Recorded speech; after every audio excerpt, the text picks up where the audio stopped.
Saudações mais uma vez aqui ao nosso programa Relógio Econômico. Portanto, eu sou José Lumbo, economista. Hoje vamos falar sobre a análise do impacto da dívida pública na economia. Tenho comigo os meus convidados, os economistas Eduardo Silva. Muito bom dia, seja bem-vindo. Muito bom dia a todos, estimados internautas. É sempre um prazer estar cá no Relógio Econômico, nesse podcast. Obrigado. Obrigado. Tenho também comigo aqui, logo pela primeira vez, está a estrear aqui o nosso novo economista residente daqui do nosso programa. Estava de viagem, agora já chegou. É o Dr. Kisama, que ele é economista e que saúdo com muita estima. Bom dia, Dr. Lumbo. Bom dia, audiência, e bom dia, internautas. Aqui é João Kisama. É um prazer sempre estar ao seu lado e partilhar a abordagem econômica. Obrigado. Muito obrigado. Portanto, nós hoje vamos falar sobre a análise do impacto da dívida pública na economia. Certamente que era também deixar aqui um bom dia extensivo a toda a magna plateia que nos acompanham. Plateia esta incansável de ir à busca do saber. Portanto, a maior parte desta plateia é composta pelos estudantes da Faculdade de Economia da Universidade Agostinho Neto, estudantes do segundo ano. E nós, a título de enquadramento, inicialmente, queremos apresentar aqui a visão primeiro do OGE, nesse caso, o Orçamento Geral do Estado. Na verdade, é um documento técnico que, num lado, está composto às receitas públicas e, no outro lado, às despesas públicas. Existe um cenário em que as receitas públicas superam as despesas públicas, os economistas chamam isso de superávit. Quando as receitas públicas são inferiores às despesas públicas, é o famoso déficit, e o equilíbrio acontece quando as receitas públicas são iguais às despesas públicas.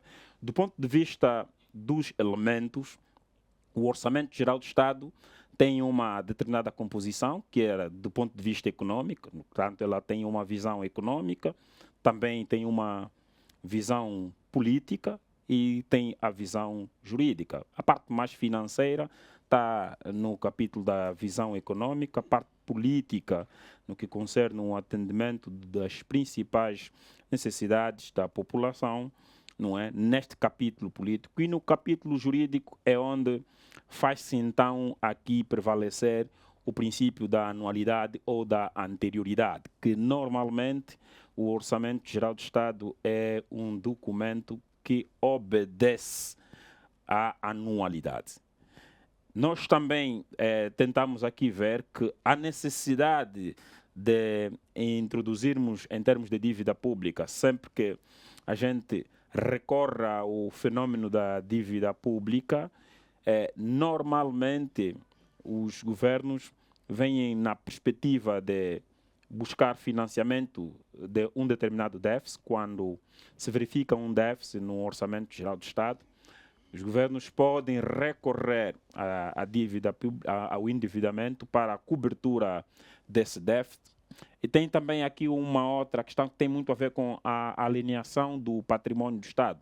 Essa é a questão da privatização e, portanto, ou também o financiamento pelo intermédio do Banco Central, que é pouco aconselhável. Hoje, diante daqui dos nossos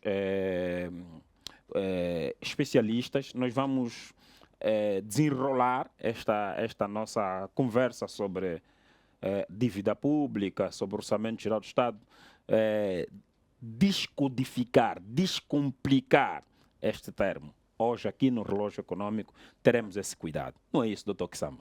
É isso, sim. Então, como é que vejas esse tema sobre o impacto da dívida pública na economia?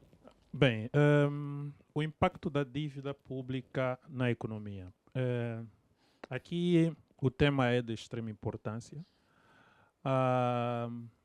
e é avaliar como um instrumento que o Estado tem em sua posse pode influenciar o funcionamento da economia. E, neste caso, como pode influenciar o PIB.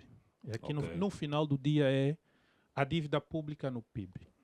Esses PIB, Mas antes, que é o produto interno bruto. que é o produto interno bruto, é isso. Mas antes de avançarmos para trazermos este impacto, eu gostaria de trazer uma abordagem mais descomplicada da economia, que é no sentido também de as pessoas que não estudam economia poderem entender o que é que nós estamos a falar. Sim. Então, vou fazer assim uma história, não é? Uhum. O Estado, em qualquer economia, sendo uma economia com Estado majoritário ou uma economia com Estado minoritário, isso quer dizer, numa economia onde o Estado participa muito ou o Estado participa pouco, o Estado tem sempre responsabilidades de prover serviços, bens, e essas responsabilidades do Estado, em algum momento lhe colocam na situação de ter que resolver os temas da saúde. Por exemplo, nós temos a situação da saúde pública e quem tem que tratar deste tema é o próprio Estado. Temos a questão da educação, a educação pública. Quem tem que resolver isto é o Estado. Não obstante de existirem entes privados na economia. Mas estamos aqui a falar mesmo da responsabilidade do Estado. O Estado também tem a responsabilidade da segurança nacional, que tem que se prover segurança a nível do próprio país, do território nacional. O Estado também tem a responsabilidade, por exemplo, de pagar as pensões aos pensionistas. O Estado tem a responsabilidade de fazer a própria máquina, nesse caso vamos falar de garantir que os tribunais funcionem, que as conservatórias funcionem. Estas responsabilidades que o Estado tem, e inclusive também o Estado tem a responsabilidade de construir um conjunto de infraestruturas econômicas e sociais. Essas responsabilidades que o Estado tem, coloca o Estado numa situação que tem que ter dinheiro para poder cumprir com estas obrigações. É neste campo onde o Estado usa de várias formas para poder financiar estas despesas. Okay. Uma forma muito conhecida para o Estado financiar estas despesas é pela via da tributação, não é? Okay. Através dos impostos, que é de onde o Estado gera as suas receitas. Mas também o Estado pode receber algumas contribuições de entidades, empresas que estão numa situação de poderem apoiar alguma campanha de arrecadação de finanças por parte do Estado, e essas entidades, pessoas ricas, podem oferecer ao Estado. Também pode ocorrer o caso das empresas em que o Estado tem parte, cota parte, é um acionista, não é? Nesse caso, o Estado receber dividendos. Okay. E também existe a possibilidade do Estado se financiar, neste caso, pela via da dívida pública, que é aqui já a nossa análise. Eu gosto, Dr. Lumbo, eu gosto de trazer primeiro, fazermos uma fotografia, não é, para quem, por exemplo, está lá do outro lado e não estudou economia, poder perceber por que hoje estamos a falar de dívida pública. Porque se trazermos só simplesmente dívida pública, algumas pessoas podem não entender por que o Estado decide enveredar pela dívida pública. Então, sobre que condições é que o Estado vai usar, né, deste instrumento, porque aqui a dívida pública é um instrumento da própria política fiscal. Sim. Sendo a política fiscal um instrumento de política macroeconômica. Muito obrigado, doutor. Então, este instrumento da política fiscal, quando é que é utilizado? E aqui fazer um exemplo. A dívida pública, como o próprio nome diz, é uma dívida. E em nenhum momento, se eu tiver dinheiro suficiente na minha vida particular, nas minhas finanças individuais, em nenhum momento, se eu tiver dinheiro suficiente para eu pagar formação, saúde e outras coisas, entretenimento que eu querer fazer para mim mesmo, se eu tenho dinheiro, eu não preciso me endividar. É semelhante ao Estado. O Estado, por exemplo, se tiver numa situação de superávites sucessivos, não há necessidade Nesse caso, de num cenário em que a receita pública Receita supera as pública despesas públicas. supera as receitas públicas. É isso. As Muito despesas, obrigado, ok. doutor. Nesta condição, não há necessidade do Estado enveredar por uma questão de dívida. De dívida, ok. Mas então, quando estivermos numa situação de déficit fiscal, que é a situação em que as receitas públicas são inferiores às despesas públicas que o Estado definiu naquele período para cobrir as obrigações de construção de infraestrutura, estradas, escola, saúde e tudo mais, é neste caso onde o próprio Estado pode puxar essa carta da manga, fazer o uso deste instrumento, que é a dívida pública, Ok. não é? Este é só um enquadramento que eu gostaria de trazer, não é? Sim. Para colocar tanto os nossos internautas quanto aqui a nossa audiência sobre que condição é que nós podemos ir para a dívida pública. Maravilha, maravilha. Por acaso foi muito bem esclarecido, Dr. Kissama. Eu vou passar agora para o Dr. Eduardo Silva. Eu quero deixar aqui a minha plateia bem confortável, porque eu estou aqui com dois economistas top. Dois economistas top que estudaram na Faculdade de Economia da Universidade Agostinho Neto e que os dois, nos seus respectivos períodos, foram melhores. Eu me lembro, o Dr. Eduardo também teve uma média muito extravagante, não é? Quando terminou o curso. Kissama também, não é? Somos da mesma leva, não é? Estudamos juntos. Mas ele foi o melhor aluno da nossa leva, isso é uma verdade. Então, aqui estamos em boas mãos. Doutor Eduardo, pegando essa deixa do Dr. Kissama, que já fez um enquadramento maravilhoso, do ponto de vista mais técnico, eu sei que o Dr. Eduardo tem estado a falar sempre sobre dívida pública e eu costumo dizer que uma das vozes autorizadas em Angola para falar de dívida pública, permita-me, é o Dr. Eduardo Silva. E fez um trabalho no mestrado, defendeu sobre dívida pública, viu a base da nossa realidade em termos de dívida pública, fez até uma equação econométrica que depois vamos, se puder, representar no quadro, não é? Essa equação. Doutor Eduardo, qual é a visão que tens sobre a questão do impacto da dívida pública na economia? Imaginemos que o governo angolano queira criar agora uma ponte, não é? Que liga Luanda, Bengo, ou Luanda, Kwanza Norte, ou Luanda, Kwanza Sul, não é? Uma ponte que depois a visão do governo será, vou me endividar para a construção desta ponte e em seguida eu terei aqui o retorno através da portagem, as contribuições, não é? Que os utilizadores desta ponte vão assim fazer para então cobrir essa dívida. Provavelmente, ao trazermos esse conceito de endividamento, dá aquela apreciação que não é bom, é mau, mas em contrapartida para essa questão, está a trazer uma ponte para Angola, é um bem e depois vamos pagando. Qual é a visão que tem sobre isso, doutor? Não, muito obrigado. Com a apresentação que faz, aumenta a responsabilidade, né? Mas eu estou muito confortável com essa abordagem feita pelo Dr. Kissama, dá-nos maior liberdade para abordar a questão do ponto de vista mais técnico. E verdadeiramente no final do dia o que nós queremos aferir é o impacto da dívida pública sobre o crescimento econômico. Sim. E essa é uma questão antiga e se fosse para torná-la humana, teria sensivelmente nos dias que correm 200 anos de idade. Portanto, e me permita fazer um pouco de história do pensamento econômico para referir de que essa abordagem do impacto da dívida pública sobre o crescimento econômico tem merecido a atenção por parte das várias correntes do pensamento econômico. E além de ser antiga, ela não encontra consenso até os dias de hoje.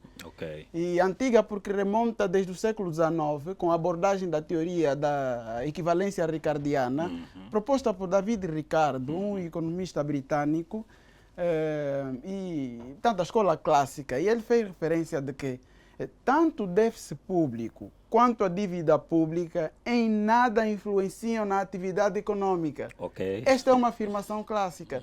E esse estudo foi recuperado mais tarde por um economista americano, na verdade é físico americano, só que depois fez doutoramento em economia em 1975, Robert Barros, recuperou essa abordagem e na atualidade, no século XXI, alguns autores também versaram sobre a matéria. Por exemplo, o casal Carmen Reinhardt e Kenneth Rugoff, um casal americano, publicaram um artigo em 2010 intitulado Growth in Times of Debt, que é crescimento em tempos de dívida. E eles chegaram a conclusões interessantes. E uma delas é a seguinte: a relação entre a dívida pública e o crescimento econômico é positiva, fraca, quando o rácio da dívida pública está abaixo do limiar de 90%. Ok. Isso é por um lado. Por outro lado, se este rácio estiver acima de 90%, então o PIB cai em média 1%. Mas isso é para economias desenvolvidas, porque eles depois referiram que para economias emergentes, onde a China, tanto a Índia se inserem, o rácio é de 60%. Ou seja, países que têm rácio da dívida acima de 60% do PIB têm uma queda média do PIB na ordem de 2%. Ok. Já se o estoque da dívida pública, ou o rácio melhor, da dívida externa dessas economias emergentes, situar acima de 90%, então o PIB cai pela metade. Então, e se calhar podemos aqui também trazer um artigo científico escrito por Isabazile, Izu e Mongeku em 2011, e eles correram um modelo vetor de correção do erro. Fizeram uma análise econométrica utilizando a abordagem de cointegração. E eles chegaram a uma conclusão que eu achei interessante. Com 1% de significância, ou seja, com 99% de certeza, sim. Existe uma relação negativa de longo prazo entre a dívida pública e o crescimento econômico. Então vemos esse antagonismo na teoria, na história do pensamento econômico. Não há consenso. Mas aqui interessa-me um artigo... Isso ainda é a história do pensamento econômico. Exatamente, pois. E aqui... Agora vamos. Está muito bom. Pois, interessa aqui um autor árabe, Ismail e Ridwan. Ele fez uma compilação de 33 artigos que já versaram sobre a matéria e utilizou uma metodologia que é a meta-prisma-análise. E eles chegaram a uma conclusão que eu também achei interessante. Diz assim: a relação entre a dívida pública e o crescimento econômico pode ser positiva, negativa ou mesmo não linear.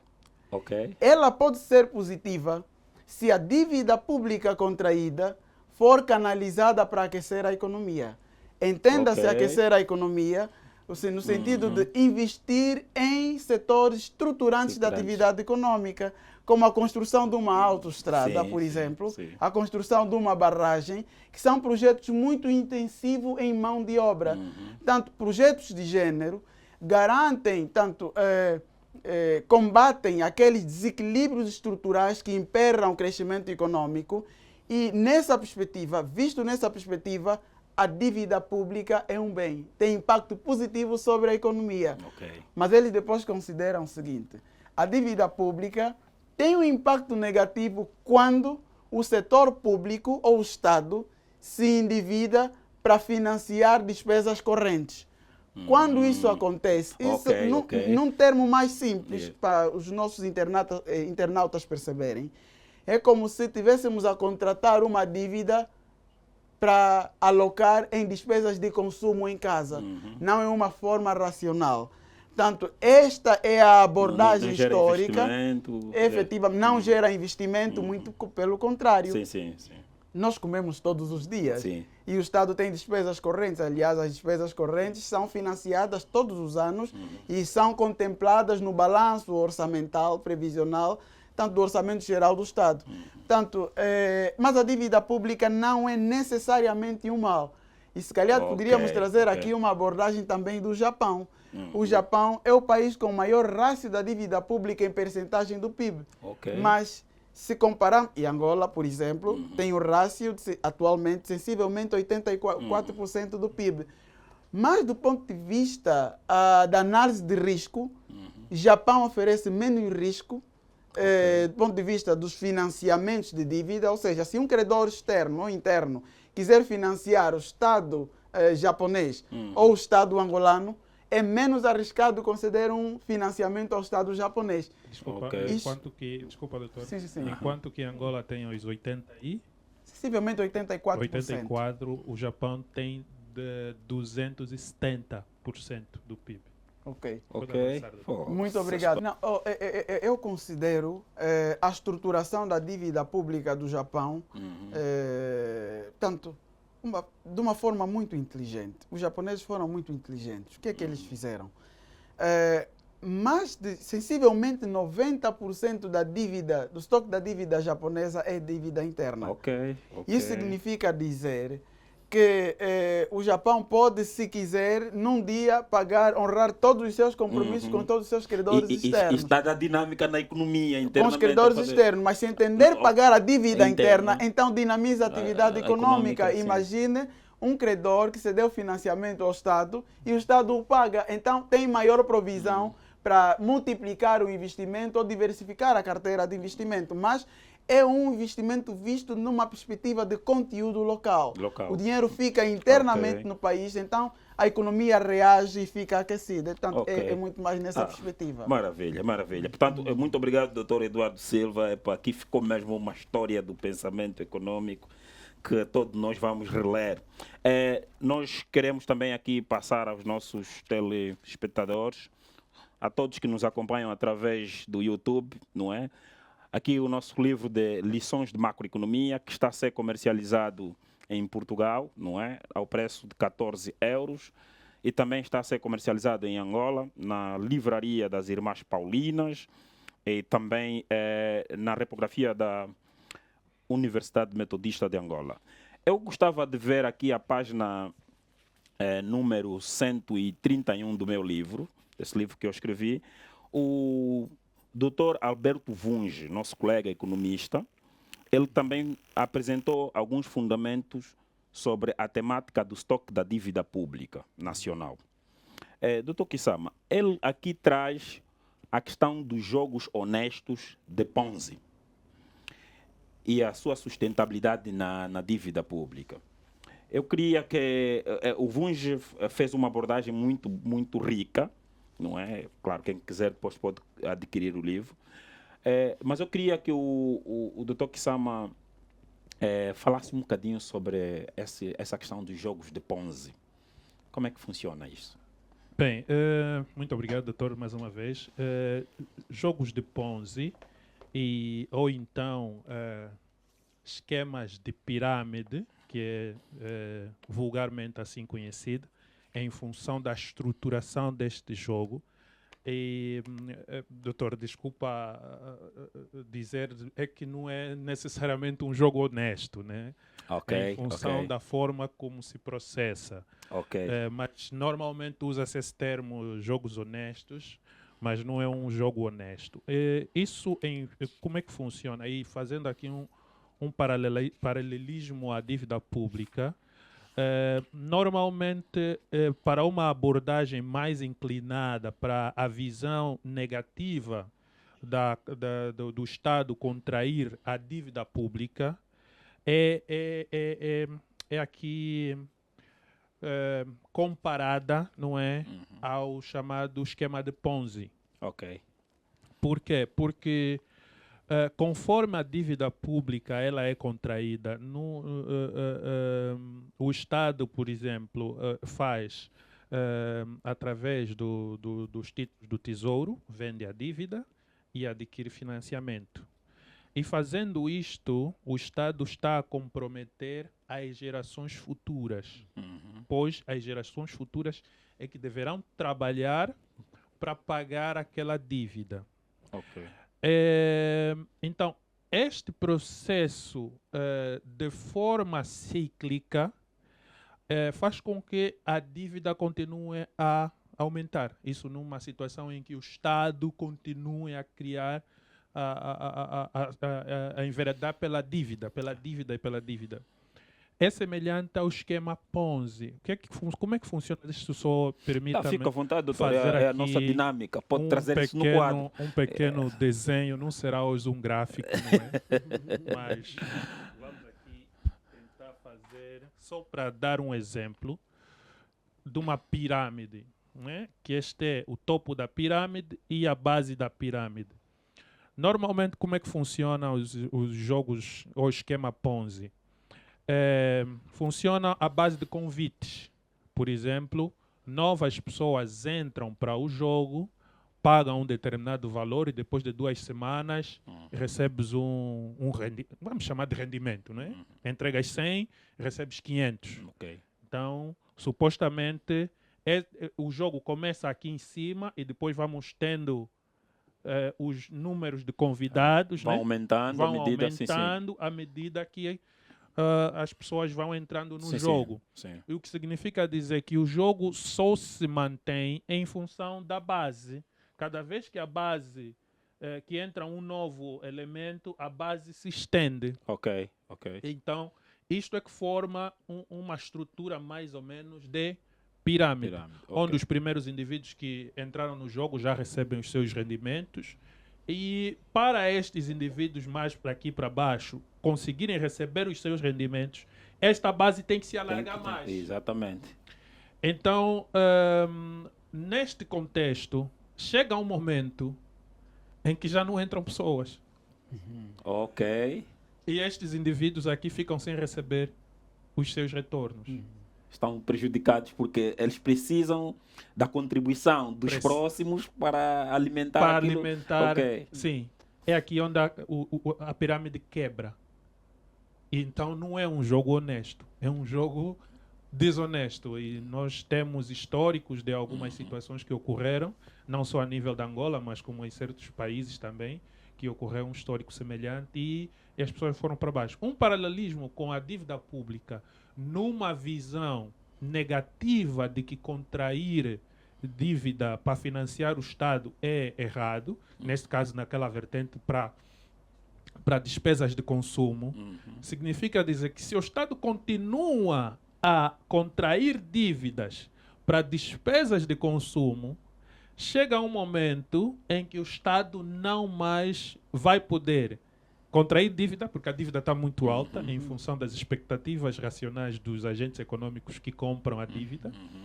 Então, e depois o Estado já não consegue fazer investimentos de capital, despesas de capital, que dariam a sustentabilidade na economia. Então, também o Estado quebra. Então, esse é o paralelismo que o doutor Vonge, então aqui o nosso pequeno desenho. Espero que o pessoal tenha compreendido. Mas eu penso que sim. Agora eu acho que todos os nossos telespectadores, mesmo ao nos acompanhar através do YouTube, tenho a plena certeza que vão ter algum certo cuidado quando se depararem com novos jogos que vão surgindo aí. Acredito que há bem pouco tempo na nossa praça circulou um jogo do gênero, não é? É preferível não citar nomes. Não citar. Ok, está bem. Pronto, vamos então agora passar para a próxima questão. Dr. Eduardo Silva. O professor Paulo Trigo, aqui na sua 6ª edição sobre economia e finanças públicas, neste livro, na página 437, ele faz aqui um enquadramento sobre o contexto legal do Orçamento Geral do Estado. E depois passou para a questão do ciclo orçamental, né? Tipo aquelas fases de elaboração, discussão, execução. Há um princípio que o Orçamento Geral do Estado, na verdade, obedece, que é o princípio da anualidade. Qualquer alteração que deverá ocorrer ali tem que ter um aval da Assembleia, não é? Portanto, conselhos. É um princípio não muito imediato. Mas tem um outro lado. a política monetária, que provavelmente é mais imediatista do ponto de vista da aplicação, não é? Há bem pouco tempo o Banco Central se pronunciou com a alteração de alguns instrumentos de política monetária, não é? Para, então, assim, o controle da inflação. Mas também é verdade que, embora ser burocrático a medida de política fiscal, mas é verdade que quando se aplica esta medida, pode ter um grau de eficácia que poderá superar a aplicação da medida da política monetária. O que eu quero que o Dr. Eduardo aqui tenta fazer é a parte legal. Não é? Porque nós, se calhar, como economista, temos aquela visão muito mais financeira, queremos ver receita, queremos ver despesa e pronto. Mas é importante ou não que a parte legal esteja salvaguardada no domínio do Orçamento Geral do Estado e ainda na questão também da dívida pública? A questão do Orçamento Geral do Estado, o Orçamento Geral do Estado, enquanto principal instrumento da gestão das finanças públicas, está enquadrado, melhor, no artigo 104 da Constituição da República de Angola. Mas sabe-se que a Constituição é a lei magna, depois carece de uma lei que regulamenta, não é tanto uma lei específica. E, para o caso de Angola, o Orçamento Geral do Estado é elaborado e aprovado e executado ao abrigo da lei, a lei 15/10 de 14 de julho, que é a lei do Orçamento Geral do Estado. E depois vem acompanhado uma regra de execução.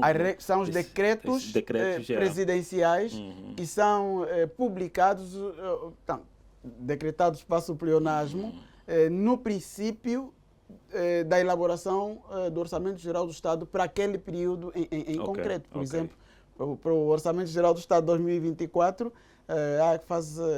está em vigor o Decreto Presidencial 1/24, que aprova as regras de execução do Orçamento Geral do Estado. Então, o orçamento não é gerido no vazio. Essa questão legal é muito importante. E quando faz referência à política monetária, eu tenho dito para as pessoas de que, ainda bem que para o caso de Angola, a política fiscal tem sido conduzida numa perspectiva expansionista. Porque nós temos, sensivelmente há uma década, de 2014 para cá, com o colapso do setor petrolífero e a queda das receitas públicas, o Banco Central, que é o BNA, tem adotado melhor política monetária restritiva por conta do artigo 3º da lei do BNA, que é a lei 24/21 de 18 de outubro. A lei do BNA estabelece que é missão do Banco Central promover ou garantir a estabilidade de preços para preservar o valor da moeda nacional e visam a função primária, porque a secundária depois é a estabilidade do sistema financeiro. Mas, para responder a essa questão, a gestão do Orçamento Geral do Estado é feita melhor de forma legal. Até mesmo o nível da dívida pública, o estoque da dívida pública que um país pretende contratar neste lapso de tempo, tem de merecer o aval do povo. E o povo são os deputados representados no Parlamento. Portanto, avaliam o nível de dívida pública e, nesse período, o governo não deve emitir dívida pública superior àquela que foi aprovada. Sob pena de incorrer a uma inconstitucionalidade ou então de uma ação ilegal. Mas permita... Eu não sei se podia já falar agora da estimação do modelo que fez econométrica, não é? Fizeste uma análise econométrica. Sim. Não sei se podia já falarmos um pouquinho... Eu não sei se podemos representar... doutor, é a nossa dinâmica, fica à vontade. Aqui com os dados. Eu tenho aqui o PIB, não é? Se Sim, calhar o PIB no período T, no não período T é 0,4 é igual a 4, a 4,94, 95 94, 95, mais 0,07 7, 94, 5 sim, PIB no período anterior, tanto PIB, do período anterior, T-1 no período T-1, exatamente, menos menos, eu vou continuar aqui, sim, menos 0,07, 0,07 exatamente, 64 64, 3 dívida pública 64, 3 3, dívida pública no período T T-1. Muito bem. Eu penso que já com... esta é a equação, essa é a equação que o doutor Exatamente. estimou, não é? Com os dados angolanos, não é? Com os dados Exatamente. de Angola. Estamos a ver aí um sinal negativo da dívida pública. Pois, este é um estudo econométrico que nós elaboramos sobre a orientação do professor doutor Kyombo Jean-Marie. Sim, grande mestre. E nós corremos um modelo vetor autorregressivo aplicado à economia angolana, utilizando uma série temporal trimestral de primeiro trimestre de 2013 ao segundo trimestre de 2021. Pois, então, nós estimamos o modelo e chegamos a esta conclusão. Esta equação econométrica faz referência de que, sem considerar a dívida pública defasada de um período, portanto, a dívida, o rácio da dívida do período anterior e a taxa de crescimento do PIB do período anterior, se considerarmos zero, então o PIB corrente será de 4,94 ou 95%. Portanto, isso é em média. Está diante de um cenário que está a anular, ao anular essas duas variáveis, exatamente, ficamos com um intercepto. Exatamente, com um intercepto. Portanto, isso é por um lado. Mas os modelos de vetor autorregressivo, eles capturam também o efeito da variável dependente, mas defasadas. Defasada, Então, significa dizer que o PIB do período anterior tem consequências, tem influência sobre o PIB do período corrente. Analisando nessa perspectiva, o PIB do trimestre anterior tem uma influência positiva, em média, considerando 5% de significância, de 7,9% sobre o PIB. Esta relação é positiva, PIB. Mas quando analisamos a dívida pública defasada de um período, o efeito é negativo. Ou seja, em Angola, nesse período, o aumento do estoque da dívida, ou seja, o estoque da dívida pública do trimestre anterior tem uma influência negativa sobre o PIB do período corrente. E essa influência, o modelo capturou, é na ordem de 7,6%. Sim. O PIB reage negativamente à dívida pública na ordem de 7,6%. E depois também fizemos uma análise da causalidade, mas visto na perspectiva de Granger. Nós podemos fazer da perspectiva de Granger ou toda Yamamoto, mas nós aqui fizemos na perspectiva de Granger. E nós chegamos à conclusão de que em Angola o PIB não causa a dívida pública, mas a dívida pública causa o PIB, visto na perspectiva de Granger. Então, eu penso que esta é uma conclusão importante e vale referir que até mesmo a matriz de correlação apontou para uma correlação negativa entre o produto interno bruto e o rácio da dívida pública em percentagem do PIB. Mas isso é muito em função de alguns indicadores. Tanto a economia nacional já vai ressentindo os efeitos da dívida pública. E, tecnicamente, nós podemos abordar ou fazer referência ao efeito crowding out. O efeito crowding out, na verdade, pressupõe elevação nas taxas de juros, que depois encarecem o investimento no mercado de bens e serviços, muito por conta do nível de risco, porque quanto maior for o estoque da dívida pública e quanto maior for o rácio da dívida em percentagem do PIB, então é mais arriscado conceder empréstimo ao Estado. Então os credores exigirão ao Estado uma taxa de juro que seja compatível ao risco que eles incorrem. Portanto, por isso é que vemos em Angola taxas de juros muito elevadas. E essa questão da dívida pública, as taxas de juros, depois também tem consequências sobre a política monetária. Em Angola será muito difícil, se esse cenário se manter, chegarmos a taxas de juros de um dígito, ao menos que a inflação siga uma trajetória de um dígito, e aí o Banco Central pode, na lógica da regra da política monetária, depois definir uma taxa de juros que seja de um dígito. Por exemplo. Ok, maravilha. Kisama quer acrescentar alguma coisinha? Sim, eu gostaria de acrescentar que é para continuar a transformar em miúdos, não é? Essa é a tua função aqui. alguns favor, ditos, doutor. porque senão alguns nós estamos a falar para todos, né? Para economistas e a sociedade não em geral. economistas, é isso. E trazendo um bocadinho mais aqui do próprio conceito da própria dívida pública, gastos do governo, usando desse instrumento, não é, a dívida pública, e vamos aqui já partir do princípio de que, ok, o Estado decidiu, não é, adotar esse instrumento para financiar a economia. E como é que o Estado normalmente faria isso? Através dos títulos ou bilhetes do Tesouro. Independentemente do tipo de economia que tiverem a usar, a nomenclatura é mais ou menos essa, títulos do Tesouro.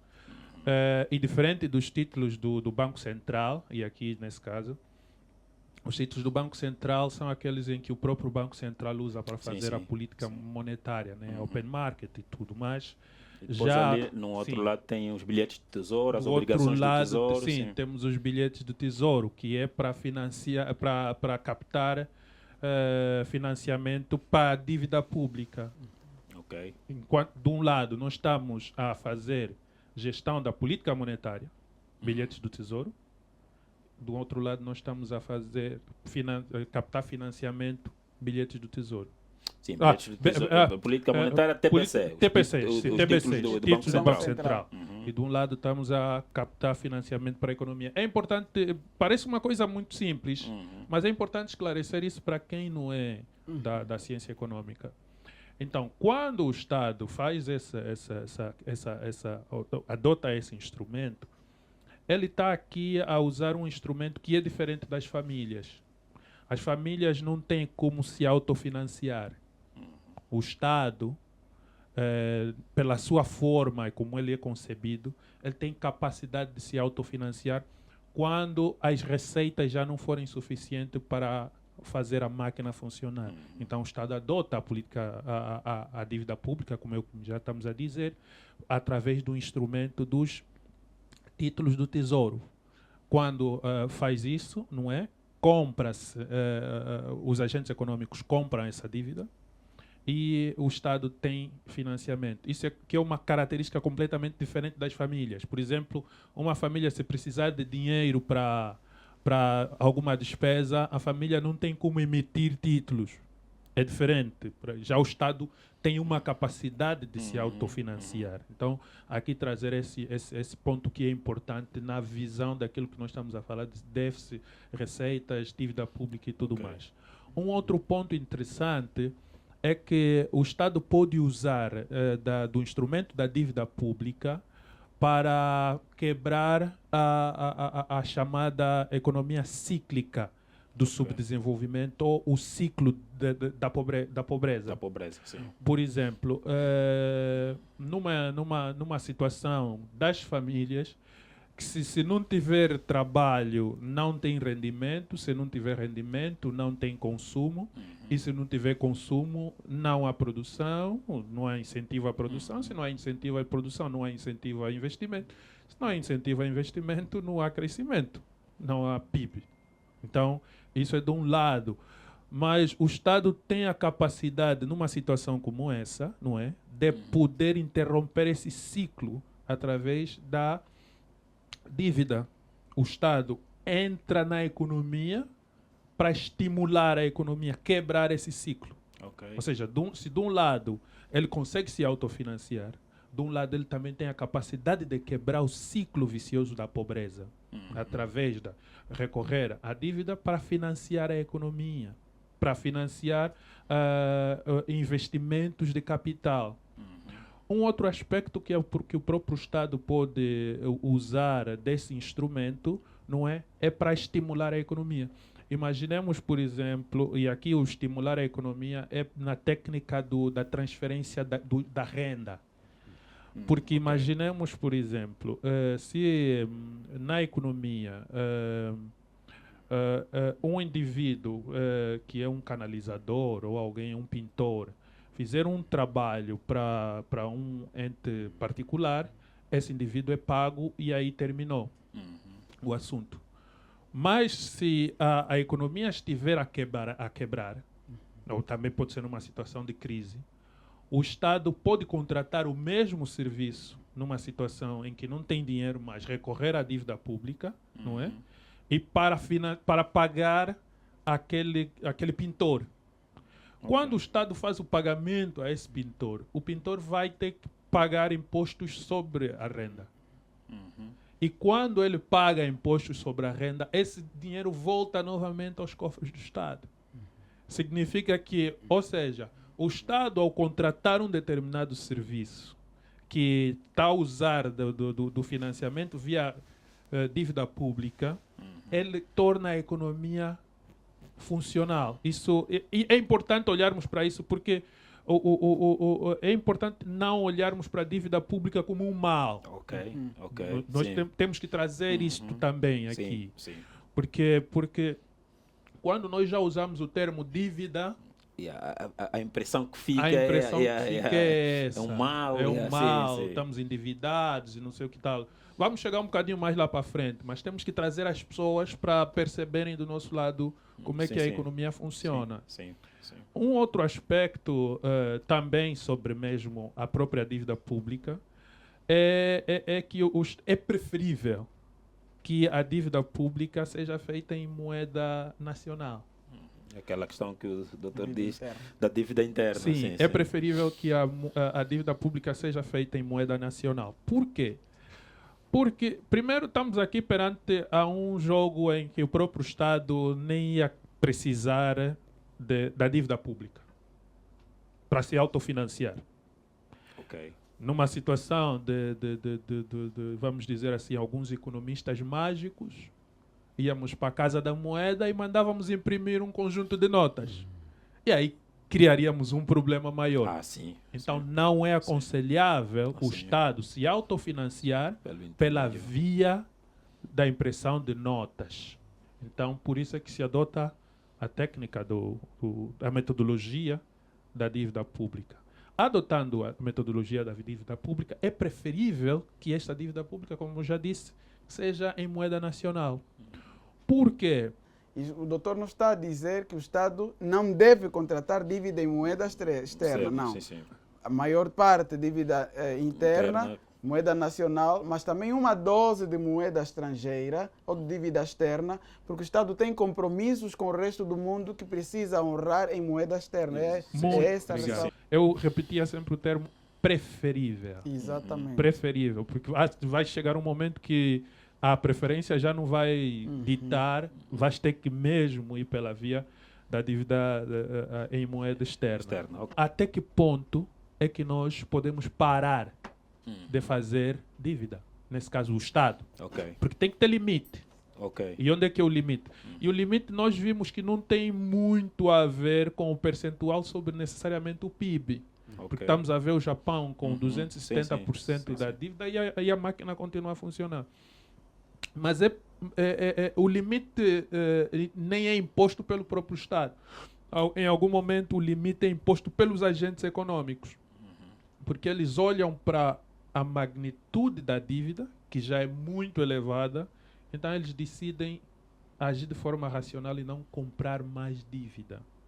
Aí, isso é um dos limites da dívida pública. Aí o Estado já não tem como. Ele vai chegar e vai dizer, olha, tenho aqui alguns títulos do Tesouro à venda, 90 dias, 180 dias e tal. e os agentes econômicos simplesmente não vão comprar. Não obstante de ser um dos investimentos com risco zero. Vamos dizer assim, risco zero, porque o Estado sempre vai pagar. Mas em função da magnitude da dívida, isso torna um limite, não do ponto de vista do próprio Estado, mas do ponto de vista da ação dos próprios agentes econômicos. Um ponto aqui, desculpe, Dr. Lumbo, que eu gostaria mesmo de trazer também, que é importante olharmos que mesmo o mecanismo da dívida pública, a um certo ponto, é uma transferência da renda dos pobres aos mais ricos. Okay. Como é que explicas isso?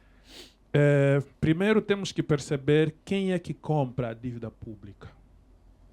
Grandes bancos, fundos, grandes empresas e ricos, neste caso.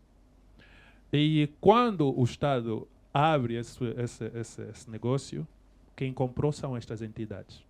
E quem paga, conforme diz o termo, dívida pública, é o público, somos nós. Mas no nós tem também a camada pobre. E quando o Estado compra essa dívida, o povo, ou os agentes econômicos, a maioria dos agentes econômicos, e que se for uma grande magnitude pobre, no final do dia vão fazer, através dos seus rendimentos, vão pagar os impostos, as taxas e tal. Então estamos aqui a falar de que quando o Estado arrecadar esses impostos para pagar esta dívida pública, estamos a fazer uma transferência da renda dos mais pobres para os mais ricos. Então também a dívida pública numa situação... nestas situações, para uma equipa mais racional e que queira realmente fazer a economia funcionar, é importante que, quando nós incorrermos a uma situação de dívida pública, temos realmente fazer investimentos, despesas de capital, despesas de investimento, para poder gerar empregos e rendimentos para estas pessoas pobres que mais tarde vão pagar essa dívida.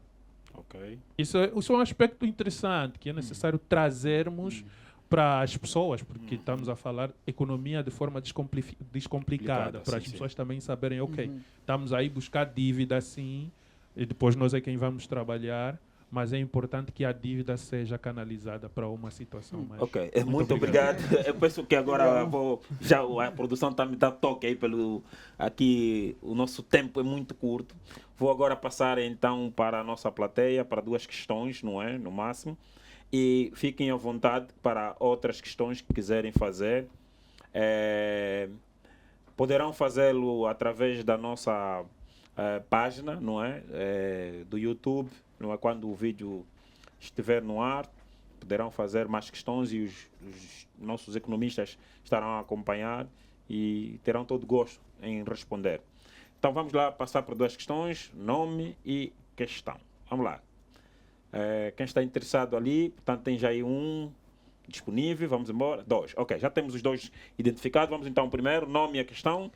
Macanga Alberto Antônio retribui as cordiais saudações filantrópicas. Dr. Kisama, o Dr. Kisama enfatizou sobre a incumbência do Estado na sociedade.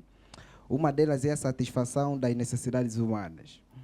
A pergunta é a seguinte: o que acontece nos elementos do Orçamento Geral do Estado, a quando do endividamento por parte do órgão representável, que é o Estado, o povo, a população, não sente os efeitos do endividamento contraído por este órgão representável? Ok, obrigado pela questão. Boa tarde a todos. Os doutores cá frisaram sobre a dívida pública, que pode ser interna e externa. Eu gostaria de saber qual é o mecanismo a ser utilizado para um maior controle da dívida pública externa. Eurico Vaz, eu queria lançar aqui uma questão para os economistas. Tocou-se sobre a dívida pública na vertente positiva e negativa. Então vou focar na vertente negativa, na qual sabemos nós que Angola é um dos maiores clapeiros em África. Então aqui a minha questão seria a seguinte: que medidas deveriam ser adotadas para reduzir a elevada dívida em Angola? A primeira questão foi, aqui de forma muito resumida, é se as famílias têm sentido os efeitos da dívida. É isto.